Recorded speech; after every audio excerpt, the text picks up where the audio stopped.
খবৰ আৰু সকলোৱে ভালে আছে। আজি পথাৰলৈ আহিলোঁ আপোনালোকৰ জুবিন দাৰ প্ৰিয় গানটো আপোনালোকক লগাই দিম। পথাৰত আহিছোঁ ধুনীয়াকৈ গানটো আপোনালোকে চাওক আৰু ধাননিখন কেনেকুৱা পাইছে মজাকৈ চাওক আৰু ভিডিঅ'টো শেষলৈকে চাই থাকিব।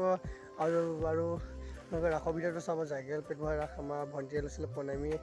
আপোনালোকে ভিডিঅ'টো সম্পূৰ্ণ চাব আৰু প্ৰণামীৰ কাৰণে এটা লাইক কৰি দিব আৰু কমেণ্টো কৰিব আকৌ দেই। বহুত ধুনীয়াকৈ নাচিছে কৃষ্ণ।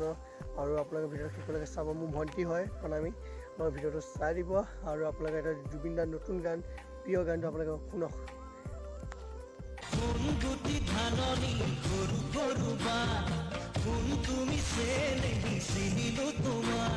মুখতে হাঁহি লৈ বুজি দুখ